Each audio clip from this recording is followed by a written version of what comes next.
Seqina ugqirha wethu wesintu. Ndifuna igama lingababhidi igama lithi Dr. Msokhe Khelesi. Ithi sikufake kakuhle.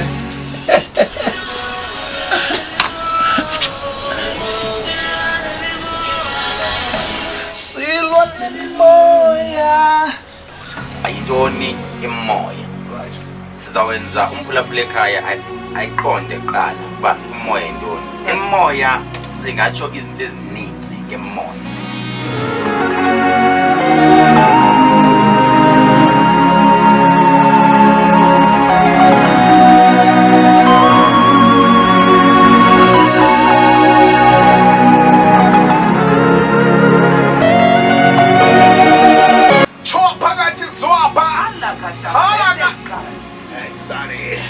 Sorry. Dokotela, le yure yesibini kuba iyure ephakathi. Sibiza usathi. Usathi ke ligama elikhuleleza nolusanda kanti undifaka etrapini. Ufuna simane sikhwazana nomama akaphe radio. Ligama likamama. Umama ngosiso phakathi ngoba yinto obazane phakathi kumantombazane. Right. Ke ngosiso phakathi. Basibethobeza bathi sathi Uyaphila also. Uyaphila. Uyavuya. Uyavuya yena ukhwazwa every day apha. Uyakhala. Kanti udokotela sekekhona apha e-studio sincokola ngenkqubo yethu entsha ethi silwa nemimoya. Wena sifika ngasigalelekile iyure yethu yesibini. Tamazi nebras ulushline nekhaya. Singalapha kweminyaka yesibini 18 June 2024. Yawe 13 and a half imizuzu abili ko-2. Lesidla ke ngenxa mphulaphula ngokuphathela la nkqubo yethu yezokhenketho. Rhoqo ngolwesibini ndaqonda ubana siqhubile iminyaka emithathu. Ngikhumbula kahle xa sithi iyabulela ilali. Iyabulela. Ngokusithola namhlanje sithi iyabulela. Siyabulela kakhulu ku-contributor yethu. Sike sahlala phansi sabona into yokubana lusanda singabantu abahamba phakathi kwezinto ezibonakalayo nezingabonakaliyo. Right? Nasekuncokoleni kwethu manje sisiva into ethande ukuncokolwa kakhulu ngabantu endibona into yobana ke mhlawumbi ingumngeni kubo. Into yokudilishana nezinto imihla ngemihla ozibonayo nongaziboniyo. Uzibona ngeliso lomoya. Ezinye uzibona ngeliso lomoya. Nalamagama akhoyo mazimazi mthanje qonda basimane siwava ufike kuthiwa energy vibes I-energy ne-vibes. Yeah. Saqonda into yobana hayi mani singakhawulelana njani nalo mbuzo abantu bahlala benawo ngemicimbi yemimoya. Saphengulula kwiincwadi zethu esinazo mfondini into yobana singafumana abani na. Tyhini seqina ugqirha wethu wesintu. Ndifuna igama lingababhidi igama lithi Dr. Msokhe Khelesi. Ya, lo doctor ugqirha wesintu. Ewe. Right. Ugqirha phinde abe mfundisi. Aphinde abe kumfundisi. Ewe, cawe isithelo sikaJehova. Oh, ziyadibana? Zidibana kakuhle ngenye imini soyincokolo. Okay, all right. Ngoba liselidi. baninzi olwesibili sazoyincokola. Yeah. And by the way, sikhumbula uba lo mntu akangowase KZN. Right. Ngowase Montfrere. Wase Eastern Cape. Owakabhaca? Wabhaca ndilibhaca. Chiya mtolo. Kakasaba bhikani. Ewe. Ithi sikufake kakuhle.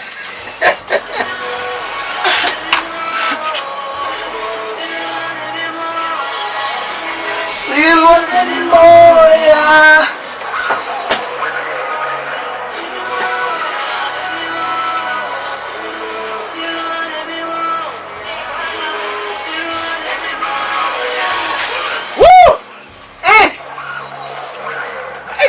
Nimothuki bethuna libona into yobana idabi linzima silwa.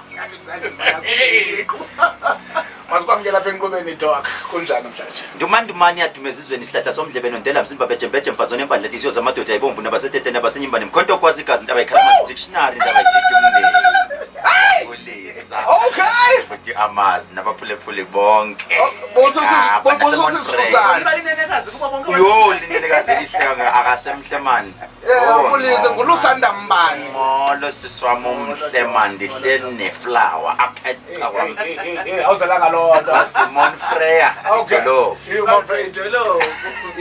Into esiyidla ngoyiva ithetha kakhulu into yemimoya. mhlambe womunye umuntu angangayiqondi phambi kokubana ke singene nzulu ekulweni nemimoya make siqale siqonde ba yintoni kanye lento yemimoya. Okay. Umbuzo omhle loyo. Right. Ba yintoni imoya? Right. Sizawenza umphulaphula ekhaya ayiqonde kuqala ba umoya yintoni. Imoya singatsho izinto ezininzi ngemoya. Yeah. Imoya nawe amazi njengoba uhlela lapha wangenwa umoya wokuthanda iradio. Kunomoya wokuthanda iradio, kunomoya wokucula. Lo muntu wayekade ecula. Let's say example ulo Zikode uNomcebo Zikode ukhule ebheka. But uthe xa ifumana ichance umuntu owamenzela kahle into yakhe wavela wathi vu wayenomoya wokucula kodwa kunomuntu wayengayiqwalaseli kakuhle lento yokucula kwakhe kodwa umoya wayikhona. Kunomuntu onomoya obungoma obugqirha, kunomuntu onomoya wokushumayela, kunomuntu onomoya imoya ivela ngezinto eziningi. Moya wokuacta. Kunemoya yokuacta. Kunomoya owenza izinto, kunomoya omona. But lento kufanele ukwazi ukuyicontrola. Uyakwazi umoya ukungena kanti awuyithandi leyo nto. Xa ungayithandi you ignore it. But xa lo moya usaloko uza kakhulu uyakwazi ukucontrol. Uyazi uba idemon umoya nawo. But lo moya ufuna ukukhuzwa. Ngesilungu sithi the spirit of demon. Umoya wedemon ufuna ukukhuzwa. Umuntu xa iphambana ngenhloko umoya ukumphambanisa. Ngoku lo moya unendlela ukunyangwa ngawo bese uyakhuzwa uyathotshiswa. Kodwa siyichaza ngokuhamba kwexesha. So imasala evenkleni Lush. Masala evenkleni because xa ukuva kahle yabona ufuna nokuntatsha because uba ukuva kahle gqirha wami ingathi uthi sihamba nje sihamba nemimoya. Imimoya kwathi Okanye thina ingoma uqeda kuyidlala ngokuqeba kuyidlala uthi imimoya ngemimoya. Mininzi imimoya esithi xa sihamba ize ibe nensipho yokuvasa eyemimoya. Ngoba uthi xa uhamba ufumana imoya engekho right uthi kwesinye isikhathi uthi uyafika kwenye indawo uhlangane nomuntu usisi uthola ukuthi ebese insukwini zakhe leyo moya ayihlambulukanga kahle ufuna umhloniphe. Asabe sevenkleni Lush ndabona uyathise konombuzo kodwa masiqale evenkleni uye ugqirha umzokhethelezi isincokola ngalenkqubo siqalayo namhlanje abakwa 123 Paula setisilwa nemimoya. Alright, 21 mizuzu emva ko2 doc phambi koba siye khona evenkileni busathetha ngento bana sidibana nemimoya ngemimoya eminye mihle kodwa khona nemibi. Ngoku ndiyazibuza into bana singekayi mhlambi kwingcali, singekayi kunyangweni, singekayi izintweni. Yintoni ebangela ba umoya omhle komnye umuntu ibe nguwodominator? Yintoni ebangela bakwazi uzicontrol abe ngumuntu omoya mhlambi wokukhuthaza, nomoya wokucula, nomoya wosasaza, kodwa kubekho umuntu othe nayo eminye imimoya enoba mihle kodwa kuphele focus kugqame la moya womona, la moya wongafuni into enhle komnye umuntu. Yintoni ebangela nje ngokuziphilela omnye umuntu umoya wakhe ube mhle umjongile umbuka nje okanye omnye umuntu abe nomoya ombi usasondela nje kuye umve uba okay asithethe inyani. Kaloku abantu xa behamba bavasa ngento ezininzi. Ukhona omnye umuntu ovasa ngento yoba ndithandwe. Uthi xa umjongile ube ndithanda umoya wakhe. Akakathethi nix. Usamjongile nje ave ndiwuthanda umoya wakhe. Umoya wakhe uyaklika nowami. Liyeza lisebenzayo ilanto yebo esonda la that thing esetshenziswa ndimi. Yebo jonga sengahle ke babo xa sisiliyeza limini ba that thing iliyeza linatural okanye ifika ngeyeza abanye. Okay, then siye la othi wena kutheni omunye umuntu azifumane senomona ungekho right. Okay, ake ungayivumeli lento yoba xa uthenge isikhwama sakho esihle then bese lithi sibi man nesisikhwama basincoma abanye abantu mina lithi wasuka andiyifuni lonto. Ungayivumeli, akufanele uyialawe leyo nto. Xa uyialawe izocontrola. That is why neBhayibheli lithi jongisisani hlolisisa jongisisani imoya yenu. Kunemoya abanye abantu ozothi bayaprofeta kanti abaprofeti kusengamadimoni. Kunezinto ofanele uzijonge ba hayi man lo moya uright lo. Hayi lona akomoya alright. Kunomuntu othi uyamjonga uzicela ubuya profeta kanti usebenzisa izilwane. ubazixelela abantu, which means ngeke sithi uyaprofeta lo muntu ngoba kunezinto ezimxelelayo uba akaxelele abantu xa sekufanele asindise abantu akakwazi ukubasindisa. So that is why ndisho ndithi umuntu xa umjonga uba ayi lo muntu umoya wakhe awukho right, izinto sometimes azisebenzisayo azenza uba abantu bangamthandi. Uthola uba ndithi ayi umoya wami awuclick naye lo muntu, idlozi lami andiphiwanga, izinto azisebenzisayo azihambisani. Sometimes yo wazi waclick umoya wami andikamboni kodwa ndinqwanasela uba ndifuna ukumbona ingoba idlozi lakho nelakhe liyahambisana. Imake Doc ndiyafuna ukwazi kanye apho kule micimbi yemimoya ngoba engathi abantu le mimoya abayigcineli bona kubo ngaphakathi. You know, ingathi ndiyakwazi intobana into yomoya wongathandwa ingabe kanti isuka kuwe, isuka komnye umuntu ayithumele. Ikhona into enjalo eyokubana abantu bakuthumela into yobana makangahlalwa mali, makangahlalwa mtshato, makube ngumuntu onezothe. Alright. Right, ikhona into enjalo ubana umoya uthunyelwe ngumuntu. Alright, asiyiqale la. Utata omkhulu wakho unento athi xa igqithe emhlabeni washiya engayenzanga. Uthe xa engayenzanga lento yemali kakuhle washiya inhlupheko, lento ilandela nina. Uthi wakho umbuzo amazi, kuyenzeka yini ukuthi abantu bathumela ukuba ndivaleke imali yonkinto? Kuyenzeka, but they bakwenza ngenhliziyo. Lento ithetha ngenhliziyo ukuba uAmazi anifuni baphumelele empilweni ebomini bakhe. Uze uzuvuke ebusuku. Do you know ukuthi akekho umuntu owazalwa ethakatha? Kodwa umuntu uqala abuke ajonge imoto kaAmazi andiyithanda. Ebusuku azavuke, avuke enza izinto, umoya uyamcontrola lo moya. Useyathakatha athatha isonka ndize ke ahambe phezulu njengebhaloni. Umoya ngomtshayelo, umoya umcontrolile, uye emathuneni emangcwabeni nawo uthatha nabantu abangasekho, umoya uyamcontrol. So ikhona lento yoba abantu bavuke azavuke ebusuku ayowenza izinto, uthumela lo moya omdaka awuthumele kuwe uba uzovala yonke into yakho. So lonto iyenzeka. Sure, sekulunga nje bani zawuqala ni unpack ngoba engathi ungayiqala kwa ingathi kuzawuba nzima kum ngoba okay lento ndiyivileyo ke ngokuzofikela la kule ndawo ilanto ithi kudla ngothiwa ngesilungu what you focus on grows. La ndithi ke ngoku uba ujonge kakhulu kwelicala lokungathandi into zabantu okanye lo monela abantu uzawuphela ungulo muntu. Uba ujonga kwelicala le talent yakho mhlawumbe umoya wakho ucula ugxile kulo uzawuphela ungulo muntu. So sendiyibambile lo ndawo. Enye ithi ke ngoku nentakatho lena mhlawumbe iqala enhliziyweni ubungakhange wenze into ibinhliziyo njenganqonela into kuba macifa abantu uthakatha kukhwela umshayelo. Kanti amazi la ikhona enye into yomuntu otalented othi xa ijonga umuntu athi xa ndikujongile sisi umoya uthanda ikuxelela uba uzoba into ekanje in life. Yabona that's one of my talent uba xa ndimjongile mina nje ndikubona uba kwi-radio ndifuna ukuxelela uba mna ndiwubona lo moya we-radio. Yes, you are good ngoku but ndikubona ugqibela u-actor. Yayiva le nto ugqibela u-actor because uyayibona nebody yakho uba uya-actor. Yabona ibody yoku-actor leyo. So iba njalo nje le nto Amazi. One day uzawudibana nayo uba wake watsho uDr Kedlelezi uba lo muntu lo uzawu-actor ngenye imini. So injalo nale ubuyitsho uba ungafocus kakhulu ezintweni zabanye abantu ugqibele lose focus kwezi zakho. Kunabantu abadeleyile empilweni bejonga abanye abantu. And the other thing asibaxelele inyana abantu into abantu ngeke bakujonge xa ungayenzanga into embi. Ndiyiphinde le kufanele uze wenze kabi emphakathini or fail. If you fail they will start commenting about you. If you don't fail empilweni ngeke basho nix. Xa uphumele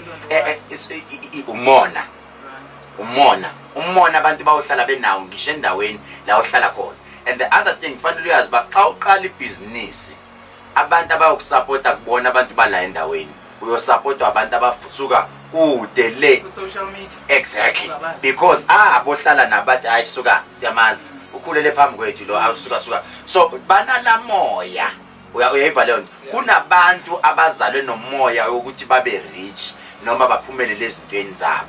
Ingxaki abafumananga abantu abazobavulela because you can dream but xa unganayo umuntu okwazi ukuchaza amaphupho akho ngeke uphumelele empilweni because uzayiphupha into yokuba ake kuthiwa andenze kanje nakanje kanje but xa unganamuntu okwazi uku-explain that nasemoyeni ungaba nawo umoya ukuba uphumelele empilweni but you need a specific person ozawuza nesithixo athi ndizovula ke ngoku lo moya wakho siwuhlukanise kahle ngoba abanye abantu abayodinga mabafuna amayeza abanye bayawafuna amayeza abanye nje bafuna bathandazwe nje uthi nanka amanzi ahlambe but for the sake of la manzi maybe kufanele adlule ezandleni zika Dr. Khehlelezi ukuze uphumelele empilweni kunabanye abantu asebephumelele kodwa bashoda ngomuntu ozawuthi bless you xa uya kupastor wakho uyothandaza upastor ufika athi I bless you xa isho kanjalo uphumelele kunabantu akwasho kanjalo kubona baphumelele because they were gifted vele wonke umuntu xa izalwa uzalwa efumbethe wonke umntwana omqwalasela uzala esivalile isandla kanje nawe amazwi wathi xa uzalwa ovalile kanje but asazi ba lento yakho wayinika bani maybe asalo ayikho ayikho kuye ngosithetha but ikhona kuyena because of the radio because he's very good he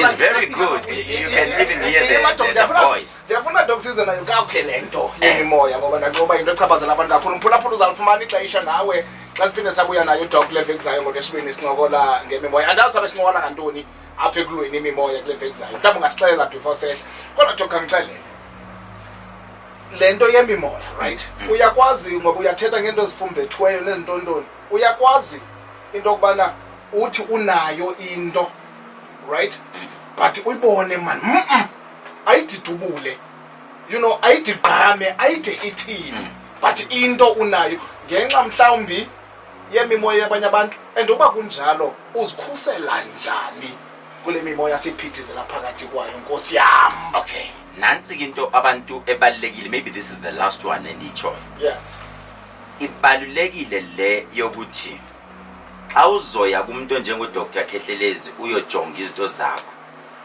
uDr. Khehlelezi ufika kuxelele kukhona abantu aba honest njengami xa ngifika ndikuhlola ndithi mina yo wazalwa nemoya strong imoya yakho ngeke ngikwazi uyenza nix you just have to go and buy 1 no 2 no 3 uzenzele wena kunabantu abakwaze ukuya kwabantu kanti vele they were gifted kunabantu abafuna ukuthi okusafanele aye kumprofeti or kumfundisi ayomxelela uba wena uzalwe kanje thatha u1 no 2 no 3 no 4 ukuze into zakho zimuve ziye phambili omunye umuntu umile xa imile you just need nje into encane ukuba uvulwe maybe you need a pastor maybe ufuna ugqirha maybe ufuna inyanga so that is why kubalekile ba abantu benzela lonto abahlolayo abazofika uhlale phansi bese bayaxelela uba wena wathi xa uzalwa wazalwa kanje kanje kanje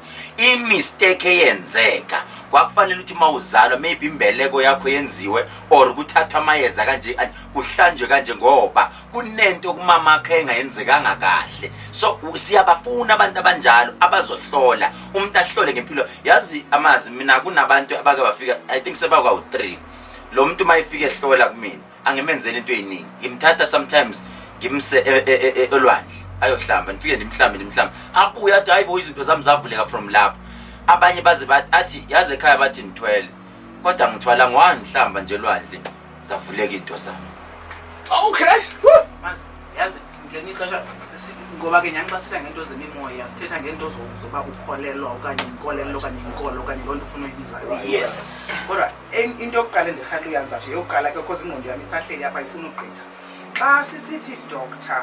Khehlelezi ithini into zithini credentials zoba ube uhlala apha sithetha nabantu right I think ibalekile uzobe ngudoctor ngokwesintu ihambe iphi line ngoba mhlawumbe uspecialize empilweni ngoba mhlawumbe ithini background ngoba mhlawumbe icimba umkhulu uzaba nomdla right okay uDr. Khehlelezi kahle kahle ndi specializer ekunyangeni abantu ngamayeza and then ndithi mina umuntu ixesha elininzi ndi-good kunezinye sizawuzithetha eradio kunezinye ezingasthethi ezizithetha xa sesifikile esikolweni but umuntu ndimenza afane nami xa ndithi ndimenza afane nami xa ndinganamali ndimenza ngabe nemali xa ndinemali mna ndimenza abe nemali zininzi into endizenzayo umuntu xa igula ine gift yoba imbeke isandla asinde, and I've got testimonies about that.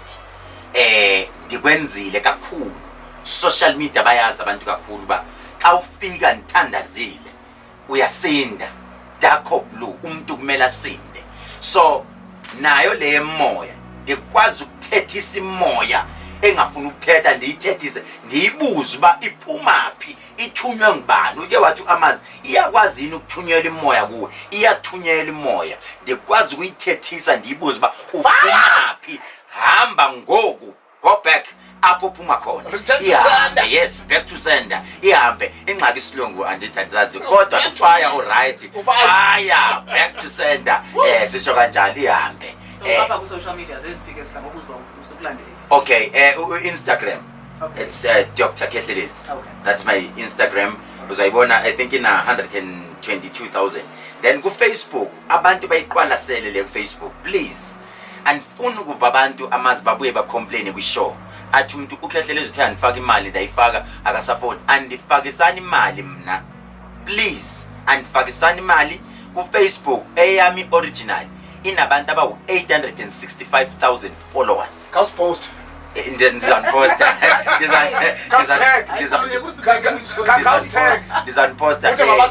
Ithi nyanga yodumo mzo Kethlelezi. Yes, nyanga yodumo mzo Kethlelezi. Then ku TikTok it's @DRK @DRK503 @DRK503. That is my TikTok. Ku YouTube it's Dr. Kethlelezi. That is me, Dr. Kethlelezi. Then website is www.drk.co.za. Doc, ndiyabulela manje ngenobana usabele uvume inobana uzamana uzochitha ixesha kunye nathi nalapho siza inobana sikhobise siqondise kunye nabaphulaphuli ngale micimbi yemimoya.